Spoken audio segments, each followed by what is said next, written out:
के जयकारा जावे धन धन साहिब श्री गुरु गोबिंद सिंह पातशाह जी दे मन नूं भावे सो निहाल हो जावे। ਤੁਸੀਂ ਕਹਿੰਦੇ ਹੋ ਵਾਹਿਗੁਰੂ ਕਿਹਾ ਕੀ ਹੋ ਜੂ, ਉਹ ਲਿਖਿਆ ਤਾਂ ਹੋਇਆ, ਉਹ ਸਾਰਾ ਕੁਝ ਹੀ ਹੋ ਜੂ। ਫਿਰ ਇਹ ਵੀ ਲਿਖਿਆ ਹਰ ਸਿਮਰਨ ਮੈਂ ਆਪ ਨਿਰੰਕਾਰਾ। ਜਿੱਥੇ ਹਰੀ ਦਾ ਸਿਮਰਨ ਹੁੰਦਾ ਮੈਂ ਕਹਿ ਰਿਹਾ ਕੈਨੇਡਾ ਆਹੀ ਲੈ ਜਿਹੜੀ ਹੁਣ ਤੁਹਾਨੂੰ ਕਰਾਉਂਗਾ ਬੋਲ ਰਿਹਾ ਸੀ, ਉੱਥੇ ਇੱਕ ਡਾਕਟਰ ਸਾਹਿਬ ਸੀਗੇ, ਉਹਦਾ ਤੇ ਬੜੀ ਕਿਰਪਾ ਸੀ ਮਹਾਰਾਜ ਦੀ। ਡਾਕਟਰ ਸਾਹਿਬ ਬਾਅਦ ਚ ਕਹਿੰਦੇ ਮੈਂ ਅੱਜ ਇੰਨਾ ਖੁਸ਼, ਕਹਿੰਦੇ ਅੱਜ ਸਿਮਰਨ ਕਰਾਇਆ, 10ਵੇਂ ਪਾਤਸ਼ਾਹ ਸਟੇਜ ਦੇ ਇੱਧਰ ਖੜੇ, ਪਹਿਲੇ ਪਾਤਸ਼ਾਹ ਇੱਧਰ ਖੜੇ, ਕਹਿੰਦੇ ਸ਼ਹੀਦ ਸਿੰਘਾਂ ਨੇ ਵੱਡੇ ਵੱਡੇ ਢੋਲਕਿਆਂ ਚੱਕੇ, ਕਹਿੰਦੇ ਉੱਚੀ ਉੱਚੀ ਉਹਨਾਂ ਨੇ ਵੀ ਵਾਹਿਗੁਰੂ ਮੰਤਰ ਕੀਤਾ, ਦੇਵਤਿਆਂ ਨੇ ਵੀ ਜਪਿਆ। ਉਹ ਸਾਧ ਸੰਗਤ ਸਾਰੇ ਹੀ ਜਪਦੇ ਨੇ, ਦਰਖਤ ਵੀ ਜਪਦੇ ਨੇ, ਆਕਾਸ਼ ਵੀ ਜਪਦਾ, ਤਾਰੇ ਚੰਦਰਮਾ ਵੀ ਨਾਮ ਜਪਦੇ ਨੇ। ਸੋ ਇਸ ਤਰ੍ਹਾਂ ਸਾਧ ਸੰਗਤ ਵਾਹਿਗੁਰੂ ਮੰਤਰ ਦਾ ਅਭਿਆਸ ਗੱਡੀਆਂ ਦੇ ਵਿੱਚ ਜਾਂਦੇ ਆਉਂਦੇ ਵੀ ਕੋਈ ਹੋਰ ਚੀਜ਼ ਨਾ ਲਾਓ, ਕਥਾ ਲਾਓ। ਕਥਾ ਆਪਣੀ ਮਾਤਾ ਹੈ, ਇਸੇ ਪ੍ਰਕਾਰ ਕੀਰਤਨ ਪੁੱਤਰ ਹੈ ਉਹਨਾਂ ਦਾ। ਪਿਤਾ ਕੌਣ ਹੈ? ਪ੍ਰੇਮ। ਪ੍ਰੇਮ ਨਾਲ ਕਥਾ ਕੀਰਤਨ ਸੁਣੋ, ਵਾਹਿਗੁਰੂ ਮੰਤਰ ਦਾ ਅਭਿਆਸ ਕਰੋ, ਸ਼ੁੱਧ ਬਾਣੀ ਪੜ੍ਹੋ। ਇਹ ਜਿਹੜੇ ਸੀ ਪੁਰਾਣੀਆਂ ਚੀਜ਼ਾਂ ਨੇ।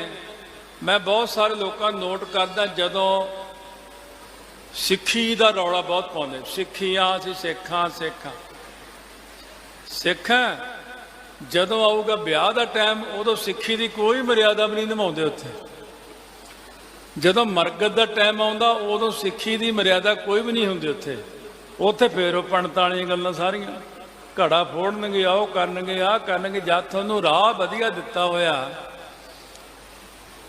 ਫਿਰ ਤੁਸੀਂ ਕਿਉਂ ਗਲਤ ਰਸਤੇ 'ਤੇ ਚੱਲਦੇ ਹੋ? ਆਉਂਦਾ ਨਾ ਬਚਨ, ਭਾਵੇਂ ਚੰਦਰਮਾ ਨਾਸ ਹੋ ਜਾਵੇ, ਸੰਤਾਂ ਦਾ ਬੋਲ ਨਾ ਟਲੇ। ਜਿੰਨੇ ਗ੍ਰਹਿ ਨੇ, ਨਕਸ਼ਤਰ ਨੇ, ਜਿੰਨੀਆਂ ਤਾਕਤਾਂ ਮਾੜੀਆਂ ਨੇ, ਜਿੰਨੀਆਂ ਤਾਕਤਾਂ ਚੰਗੀਆਂ ਨੇ, ਸਾਰੀਆਂ ਸੰਤਾਂ ਦੇ ਅਧੀਨ ਹੀ ਹੁੰਦੀਆਂ ਹੈ। ਹੁਣ ਮੈਨੂੰ ਕਈਆਂ ਨੇ ਪੁੱਛਿਆ ਸੀ ਕੋਈ ਮਹਾਂਪੁਰਖ ਦੱਸੋ। ਮੈਂ ਇੱਥੇ ਕਈ ਜਣੇ ਭੇਜੇ ਵੀ ਆ। ਮੈਂ ਕਿਹਾ ਜੇ ਕਹਿੰਦੇ ਦਰਸ਼ਨ ਕਰਨੇ ਨੇ, ਮੈਂ ਕਿਹਾ ਕਰੇ ਆਓ ਜਾ ਕੇ, ਉੱਥੇ ਮਹਾਂਪੁਰਖ ਨੇ ਆਹ ਐਡਰੈਸ ਆ, ਉੱਥੇ ਪਹੁੰਚ ਜਾਓ। ਹਲੇ ਵੀ ਕਈ ਸੋਚ ਰਹੇ ਨੇ ਵੀ ਜਾਣਾ ਸੀ। ਮੈਂ ਕਿਹਾ ਬਾਅਦ ਤੁਸੀਂ ਰੋਂਦੇ ਸੀ ਵੀ ਹੰਸਾਲੀ ਵਾਲੇ ਸੰਤਾਂ ਦੇ ਦਰਸ਼ਨ ਕਰਨੇ ਸੀ, ਉਹ ਚਲੇ ਹੀ ਗਏ। ਮੈਂ ਕਿਹਾ ਬਹੁਤਾ ਮੌਕਾ ਨਹੀਂ ਹੁੰਦਾ, ਦਰਸ਼ਨ ਕਰ ਲਓ ਮਹਾਂਪੁਰਖਾਂ ਦੇ। ਬੰਦਾ ਪਛਤਾਉਂਦਾ ਬਾਅਦ ਦੇ ਵਿੱਚ, ਇੱਕਦਮ ਯਕਦਮ ਚਲੇ ਜਾਂਦੇ ਇਹ ਤਾਂ। ਇਸ ਕਰਕੇ ਹੈ ਕਿ ਅੱਜ ਫੋਟੋਆਂ ਤੇ ਹੀ ਗੁਜ਼ਾਰਾ ਚੱਲਦਾ। ਹੁਣ ਕੀ ਕਰੀਏ? ਕਰਮਾਂ ਵਿੱਚ ਜਿੰਨੇ ਸਾਧੂਆਂ ਦੇ ਦਰਸ਼ਨ ਸੀ, ਜਿੰਨਿਆਂ ਦੇ ਮੈਂ ਦਰਸ਼ਨ ਕੀਤੇ ਨੇ, ਹੁਣ ਸਾਰੇ ਹੀ ਚਲੇ ਗਏ। ਪਰ ਇਹ ਦੁੱਖ ਜ਼ਰੂਰ ਲੱਗਦਾ ਮੈਨੂੰ ਵੀ ਮਹਾਰਾਜ ਹੁਣ ਇਹਨਾਂ ਵੀ ਚਲੇ ਜਾਣਾ, ਹੁਣ ਇਹਨਾਂ ਨੇ ਵੀ ਚਲੇ ਜਾਣਾ। ਕਿ ਬਜ਼ੁਰਗ ਮਿਲਦੇ ਸਾਰੇ, ਕੋਈ ਮੈਂ ਕਿਹਾ ਇਹੋ ਜਿਹਾ ਮਹਾਂਪੁਰਖ ਹੋਵੇ ਜਿਹੜਾ ਸਾਡੇ ਤੋਂ ਬਾਅਦ 'ਚ ਜਾਵੇ, ਪਹਿਲਾਂ ਅਸੀਂ ਜਾਈਏ ਦੁਨੀਆ 'ਚ, ਫਿਰ ਮਹਾਂਪੁਰਖ ਜਾਵੇ। ਸੋ ਇਸ ਕਰਕੇ ਸਾਧ ਸੰਗਤ, ਉਹ ਤਾਂ ਫਿਰ ਗੁਰੂ ਗ੍ਰੰਥ ਸਾਹਿਬ ਹੀ ਹੈ। ਨਾ ਉਹ ਮਰੈ ਨਾ ਹੋਵੇ ਸੋਗ, ਦੇਂਦਾ ਰਹਿ ਨਾ ਚੂਕੈ ਭੋਗ, ਗੁਣ ਇਹੋ ਹੋਰ ਨਾਹੀ ਕੋਇ, ਨਾ ਕੋ ਹੋਵਾ ਨਾ ਕੋ ਹੋਏ। ਸਾਧੂ ਸੰਤ ਜਾਂਦੇ ਨਹੀਂ ਹੁੰਦੇ ਕਿਤੇ। ਅੱਜ ਵੀ ਮੈਂ ਅੰਦਰ ਦੱਸਿਆ ਸਿੰਘਾਂ ਨੂੰ ਵੀ ਜਦੋਂ ਸੰਤ ਸਰੀਰ ਛੱਡਦੇ, ਇਹਨਾਂ ਦੀ ਆਤਮਾ ਗੁਰੂ ਗ੍ਰੰਥ ਸਾਹਿਬ 'ਚ ਲੀਨ ਹੋ ਜਾਂਦੀ ਜਾ ਕੇ। ਉੱਥੇ ਮੈਂ ਕਥਾ ਕੀਤੀ ਸੀ ਇੰਗਲੈਂਡ ਵਿੱਚ, ਇੱਕ ਵੱਡੇ ਸੰਤਾਂ ਦੇ ਬਚਨਾਂ ਨਾਲ ਭੁਜੰਗੀ ਹੋਇਆ ਸੀ। ਚਲੋ ਹੁਣ ਉਧਰਲੇ ਕਲਚਰ ਅਨੁਸਾਰ ਜਿਹਾ ਜਿਹਾ ਵੀ ਸੀ, ਪਰ ਭਜਨ ਪਾਠ ਕਰਦਾ ਸੀ। ਮੈਂ ਕਥਾ ਕਰਦਾ ਸੀ, ਬਾਅਦ 'ਚ ਮੈਨੂੰ ਉੱਠ ਕੇ ਕਹਿੰਦਾ ਵੀ ਐਂ ਹੁਣ ਅੱਜ ਸਤਿਗੁਰੂ ਦੇ ਸਰੂਪ ਵਿੱਚੋਂ ਰਾੜੇ ਵਾਲੇ ਸੰਤ ਨਿਕਲ ਕੇ ਮੇਰੇ ਸਿਰ ਤੇ ਹੱਥ ਰੱਖ ਕੇ ਫੇਰ ਸਰੂਪ 'ਚ ਲੋਪ ਹੋ ਕੇ ਜਾ ਕੇ। ਮੈਂ ਕਿਹਾ ਸਾਧੂ ਕਿੱਥੇ ਜਾਂਦਾ? ਸ਼ਬਦ ਦਾ ਅਭਿਆਸ ਕਰਦੇ ਕਰਦੇ ਉਹ ਸ਼ਬਦ ਦਾ ਰੂਪ ਹੀ ਹੋ ਜਾਂਦਾ, ਬਸ ਜੋ ਪਾਣੀ ਸੰਗ ਪਾਣੀ ਹੋ ਜਾਂਦਾ। ਕੋਈ ਸਾਧੂ ਗੁਰੂ ਗ੍ਰੰਥ ਸਾਹਿਬ ਤੋਂ ਬਾਹਰ ਨਹੀਂ ਹੈ, ਸਾਰੇ ਸ਼ਬਦ ਰੂਪ ਹੋ ਕੇ ਵਿੱਚ ਹੀ ਸਮਾ ਜਾਂਦੇ ਹੁੰਦੇ ਨੇ। ਇਸ ਕਰਕੇ ਸਾਧੂਆਂ ਦੀ ਸੰਗਤ, ਪੂਰਨ ਪੁਰਖਾਂ ਦੀ ਸੰਗਤ, ਮੈਂ ਤਾਂ ਅੱਜ ਵੀ ਮਹਾਰਾਜ ਕੇ ਬੇਨਤੀ ਕਰਦਾ, ਪੂਰਨ ਪੁਰਖਾਂ ਦੀ ਸੰਗਤ ਬਖਸ਼ੋ, ਪੂਰਨ ਗੁਰੂ ਦੀ ਸੰਗਤ ਮਿਲੇ। ਸੰਗਤਾਂ ਦੀ ਸੰਗਤ ਮਿਲੇ, ਪੂਰਨ ਸੰਗਤਾਂ ਦੀ। ਰਾੜੇ ਵਾਲੇ ਸੰਤਾਂ ਦੇ ਪੁਰਾਣੇ ਸਿੰਘ ਕਈ ਸਾਥੀ ਮੈਨੂੰ ਮਿਲਦੇ ਰਹੇ। 1975 ਵਿੱਚ ਉਹਨਾਂ ਨੇ ਸਰੀਰ ਛੱਡਿਆ। ਕੋਚੀ ਸੰਤ ਸਾਹਮਣੇ ਖੜੇ, 2 ਸ਼ਹੀਦ ਸਿੰਘ ਨਾਲ, ਸੰਤ ਚਿੱਟੇ ਕੱਪੜੇ ਪਾਏ, ਹੱਸੀ ਜਾਣ ਸੰਤ। ਕਹਿੰਦੇ ਮੈਂ ਉੱਠ ਕੇ ਫਟਾਫਟ ਛਾਲ ਮਾਰ ਕੇ ਮਹਾਰਾਜ ਬੜੇ ਦਰਸ਼ਨ ਦਿੱਤੇ। ਕਹਿੰਦੇ ਭਾਈ ਤੂੰ ਸਵੇਰ ਦਾ ਜਿਉਂ ਯਾਦ ਕਰਨ ਲੱਗਿਆ ਸਾਨੂੰ ਆਉਣਾ ਹੀ ਪਿਆ।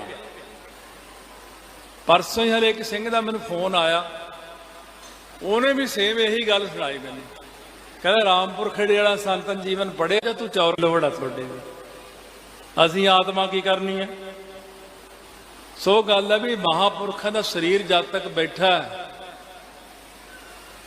ਜਿਨ੍ਹਾਂ ਨੇ ਕਮਾਈਆਂ ਕੀਤੀਆਂ, ਉਦੋਂ ਤੱਕ ਰੱਬ ਦਾ ਕੈਮਰਾ ਵੀ ਫਿੱਟ ਹੈ ਇੱਧਰ ਨੂੰ। ਇਹ ਜਦੋਂ ਚਲੇ ਜਾਂਦੇ ਨੇ ਫਿਰ ਉਹ ਕੈਮਰੇ ਪਾਸੇ ਹਟ ਜਾਂਦਾ। ਬਸ ਜਿੰਨਾ ਚਿਰ ਦੀਵਾਨ ਲੱਗਣਾ ਉਹਨਾਂ ਚਿਰ ਆਹ ਕੈਮਰੇ ਵਾਲੇ ਸਾਰੇ ਫਿੱਟ ਕਰੀ ਫਿੱਟਦੇ ਆ। ਜਦ ਦੀਵਾਨ ਦੀ ਸਮਾਪਤੀ ਇਹ ਵੀ ਚੱਕ ਕੇ ਭੱਜ ਜਾਣਗੇ ਡੰਡੇ ਡੋਰ ਕੇ ਆਪਣੇ। ਮਹਾਂਪੁਰਖਾਂ ਦਾ ਸੰਸਾਰ ਤੇ ਰਹਿਣਾ ਬਹੁਤ ਵੱਡੀ ਗੱਲ ਹੁੰਦੀ ਆ। ਬਚਨ ਨਿਗਾਹ ਹੀ ਕਰ ਦੇਣ ਤਾਂ ਬਹੁਤ ਵੱਡੀ ਗੱਲ ਹੈ। ਬਸ ਕਿਰਪਾ ਦ੍ਰਿਸ਼ਟੀ ਨਾਲ ਤੱਕ ਦੇਣ ਤਾਂ ਬਹੁਤ ਵੱਡੀ ਗੱਲ ਹੁੰਦੀ ਆ। ਇਸ ਕਰਕੇ ਸਾਧ ਸੰਗਤ ਅਰਦਾਸ ਕਰੋ ਮਹਾਂਪੁਰਖਾਂ ਦੀ ਚੜ੍ਹਦੀ ਕਲਾ ਸਰੀਰ ਰਹੇ। ਮਾੜੀ ਮੋਟੀ ਮੇਰੀ ਵੀ ਕਰ ਦਿਓ, ਮੈਂ ਵੀ ਚੜ੍ਹਦੀ ਕਲਾ 'ਚ ਪ੍ਰਚਾਰ ਕਰਦਾ ਰਹਾਂ। ਸਿੱਖੀ ਮਿਲੇ, ਮਹਾਰਾਜ ਦੀ ਨਾਮਦਾਨ ਮਿਲੇ। ਇਸ ਕਰਕੇ ਮੈਨੂੰ ਪਤਾ ਹੀ ਨਹੀਂ ਸੀ, ਮੈਂ ਇੱਥੋਂ ਕਈ ਵਾਰ ਲੰਘਿਆ ਹੋਣਾ ਜ਼ਿੰਦਗੀ 'ਚ। ਇਹ ਤਾਂ ਜਦ ਮੈਂ ਪਹਿਲੀ ਵਾਰ ਬਾਬਾ ਜੀ ਕੋਲ ਆਇਆ ਸੀ, ਮੈਨੂੰ ਸੁਨੇਹਾ ਆ ਗਿਆ ਕਿਸੇ ਮਹਾਂਪੁਰਖ ਦਾ, ਕਹਿੰਦੇ ਜਿੱਥੇ ਤੂੰ ਕੱਲ ਨੂੰ ਜਾਣਾ ਉੱਥੇ ਊਂ ਨਾ ਆ ਜੀ ਹੁਣ ਖਾਲੀ। ਜਿੱਥੇ ਤੂੰ ਚੱਲਿਆ ਉੱਥੇ ਬਹੁਤ ਵੱਡਾ ਸਮੁੰਦਰ ਪਿਆ, ਲੈ ਆਈ ਹੁਣ ਕੁਛ। ਨਹੀਂ ਮੈਨੂੰ ਕਿੱਥੇ ਪਤਾ ਲੱਗਣਾ ਸੀ, ਮੈਂ ਤਾਂ ਕਥਾਵਾਚਕਾਂ ਨੂੰ ਆਉਣਾ ਸੀ, ਕਥਾ ਕਰਨੀ ਸੀ, ਮੁੜ ਜਾਣਾ ਸੀ। ਫਿਰ ਸੰਤਾਂ ਦੇ ਜਾ ਕੇ ਚਰਨਾਂ ਦੇ ਵਿੱਚ ਬੈਠਾ, ਮੱਥਾ ਟੇਕਿਆ, ਫਿਰ ਮਹਾਂਪੁਰਖਾਂ ਨੇ ਕਿਰਪਾ ਕੀਤੀ, ਦੁਬਾਰਾ ਫਿਰ ਆਇਆ, ਫਿਰ ਮੇਰੇ ਸਿਰ ਤੇ ਹੱਥ ਰੱਖੇ ਦੋਵੇਂ। ਇਹ ਆ ਵੀ ਲੈਣਾ ਤੁਹਾਡੀ ਮਰਜ਼ੀ, ਤੁਸੀਂ ਲਓ। ਇਹਨਾਂ ਨੇ ਗੁਰੂ ਗ੍ਰੰਥ ਸਾਹਿਬ ਦੀ ਸੇਵਾ ਕਰਕੇ ਪ੍ਰਾਪਤੀ ਕੀਤੀ, ਇਹਨਾਂ ਤੋਂ ਕਿਣਕਾ ਅੱਗੇ ਤੁਸੀਂ ਲੈ ਲਓ। ਸੋ ਸਤਿਗੁਰੂ ਮਹਾਰਾਜ ਨੇ ਕਿਰਪਾ ਕੀਤੀ ਆ। ਸਮਾਂ ਆਪਣੇ ਕੋਲ ਹੈ ਨਹੀਂ ਹੁਣ, ਬਸ ਬਹੁਤ ਸਮਾਂ, ਸਭ ਨੇ ਘਰਾਂ ਨੂੰ ਵੀ ਜਾਣਾ, ਗ੍ਰਸਤੀ ਬੰਦੇ ਸਾਰੇ। 2 ਮਿੰਟ ਸਿਰਫ ਸਿਮਰਨ ਕਰਨਾ, ਫਿਰ ਸਮਾਪਤੀ ਕਰ ਦਿੰਦੇ। ਬਾਕੀ ਅਗਲਾ ਪ੍ਰੋਗਰਾਮ ਦੱਸਣਗੇ ਸੈਕਟਰੀ ਸਾਹਿਬ। ਮਹਾਂਪੁਰਖ ਆਏ ਨੇ, ਜੀਵ ਆਇਆਂ ਨੂੰ ਦਰਸ਼ਨ ਦੇ ਤੇ ਸਾਨੂੰ ਸਤਿਗੁਰਾਂ ਦੇ ਦਰਸ਼ਨ ਹੁੰਦੇ ਨੇ, ਮਹਾਂਪੁਰਖਾਂ ਦੇ ਦਰਸ਼ਨ ਹੁੰਦੇ ਨੇ। ਸਤਿਗੁਰੂ ਤਾਂ ਸਭ ਤੋਂ ਵੱਡੇ ਨੇ, ਪਰ ਨਾਲ ਜਿਹੜੇ ਜਿਵੇਂ 10ਵੇਂ ਪਾਤਸ਼ਾਹ ਨੇ, 10ਵੇਂ ਪਾਤਸ਼ਾਹ ਸਭ ਤੋਂ ਵੱਡੇ ਨੇ। ਸਭ ਤੋਂ ਵੱਡਾ ਸਤਿਗੁਰੂ ਨਾਨਕ ਹੈ, ਪਰ 4 ਸਾਹਿਬਜ਼ਾਦੇ ਕਿਹੜਾ ਘੱਟ ਨੇ ਬਈ, ਉਹ ਸਭ ਤੋਂ ਹੀ ਵੱਡੇ ਨੇ। ਤੁਹਾਨੂੰ ਪਤਾ ਉਹਨਾਂ ਦੀ ਕਿੰਨੀ ਚੱਲਦੀ ਹੈ, ਸਾਹਿਬਜ਼ਾਦੇ ਕਿੰਨਾ ਸਤਿਕਾਰ ਹੁੰਦਾ, ਬਹੁਤ ਜ਼ਿਆਦਾ ਸਤਿਕਾਰ ਹੈ ਉਹਨਾਂ ਦਾ। ਜਿਨ੍ਹਾਂ ਨੇ ਸ਼ਹੀਦੀਆਂ ਪ੍ਰਾਪਤ ਕੀਤੀਆਂ, 22 ਸ਼ਹੀਦੀਆਂ ਕਲਗੀਧਰ ਮਹਾਰਾਜ ਦੇ ਪਰਿਵਾਰ ਦੀਆਂ ਯਾਦ ਰੱਖਿਆ। ਉਹ ਸਰਬੰਸ ਦਾਨੀ ਸੱਚੇ ਪਾਤਸ਼ਾਹ ਨੇ ਸਾਡੇ ਲਈ ਸਭ ਕੁਝ ਵਾਰ ਦਿੱਤਾ ਆਪਣਾ। ਬਹੁਤ ਕੁਝ ਹੈ ਇਤਿਹਾਸ ਵਿੱਚ, 5ਵੇਂ ਪਾਤਸ਼ਾਹ ਨੇ ਸਾਡੇ ਲਈ ਬਹੁਤ ਕੁਝ ਕੀਤਾ। ਸਾਰੇ ਸਰੂਪਾਂ ਦਾ ਦੇਣ ਨਹੀਂ ਦੇ ਸਕਦੇ ਆਪਾਂ। ਇੱਕ ਵਾਰੀ ਸਾਰਿਆਂ ਗੁਰਾਂ ਦਾ ਨਾਮ ਜ਼ਰੂਰ ਲਿਆ ਕਰੋ। ਸਵੇਰੇ ਉੱਠ ਕੇ ਇਸ਼ਨਾਨ ਕਰਕੇ ਗੁਰਾਂ ਦਾ ਨਾਮ ਜ਼ਰੂਰ ਲੈਣਾ ਹੈ, ਧਿਆਨ ਧਰਨਾ ਹੈ। ਜੇ ਪਹਿਲੇ ਪਾਤਸ਼ਾਹ ਨਾਮ ਲੈਣਾ ਤਾਂ ਉਹਨਾਂ ਦੇ ਸਥਾਨਾਂ ਦਾ ਧਿਆਨ ਧਰੋ। ਸ੍ਰੀ ਗੁਰੂ ਅੰਗਦ ਦੇਵ ਜੀ ਦਾ ਨਾਮ ਲੈ, ਖਡੂਰ ਸਾਹਿਬ ਦਾ ਧਿਆਨ ਧਰੋ। ਗੁਰੂ ਅਮਰਦਾਸ ਜੀ ਦਾ, ਗੋਇੰਦਵਾਲ ਸਾਹਿਬ ਦਾ, ਗੁਰੂ ਰਾਮਦਾਸ ਸਾਹਿਬ ਮਹਾਰਾਜ, ਸ੍ਰੀ ਹਰਿਮੰਦਰ ਸਾਹਿਬ 5ਵੇਂ ਪਾਤਸ਼ਾਹ ਦਾ, ਉੱਥੋਂ ਦਾ 6ਵੇਂ ਦਾ, ਸ੍ਰੀ ਅਕਾਲ ਤਖਤ ਸਾਹਿਬ 7ਵੇਂ ਪਾਤਸ਼ਾਹ 8ਵੇਂ ਦਾ, ਗੁਰੂ ਗੁਰਕੀਰਤਪੁਰ ਸਾਹਿਬ 9ਵੇਂ ਦਾ ਧਿਆਨ, ਸੀਸਗੰਜ ਸਾਹਿਬ 10ਵੇਂ ਦਾ, ਸ੍ਰੀ ਹਜੂਰ ਸਾਹਿਬ, ਸ੍ਰੀ ਅਨੰਦਪੁਰ ਸਾਹਿਬ। ਮਹਾਰਾਜ ਨੇ ਬੜੀ ਕਿਰਪਾ ਕੀਤੀ।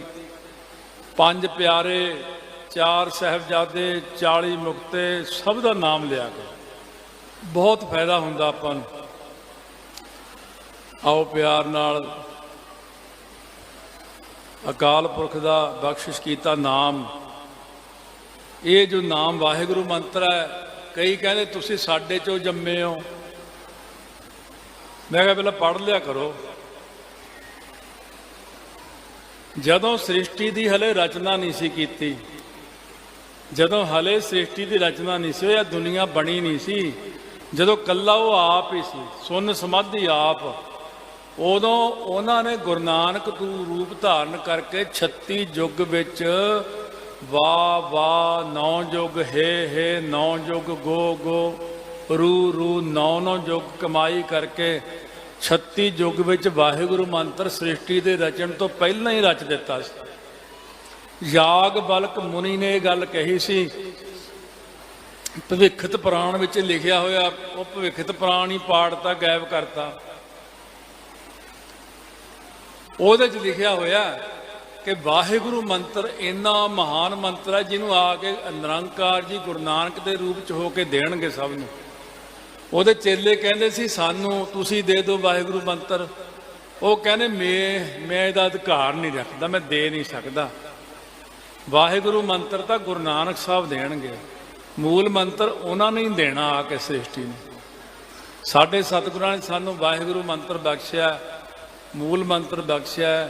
ਕਦੇ ਨੀਜ ਲਾ ਕੇ ਸੁਖਮਨੀ ਸਾਹਿਬ ਦਾ ਪਾਠ ਕਰੋ, ਇੱਕ ਇੱਕ ਪੰਕਤੀ ਕੀ ਕਹਿੰਦੀ ਹੈ, ਪ੍ਰਭ ਕੈ ਸਿਮਨ ਪ੍ਰਭ ਕੈ ਸਿਮਨ ਪ੍ਰਭ ਕੈ ਸਿਮਨ ਪ੍ਰਭ ਕੈ ਸਿਮਨ ਪ੍ਰਭ ਕੈ ਸਿਮਨ।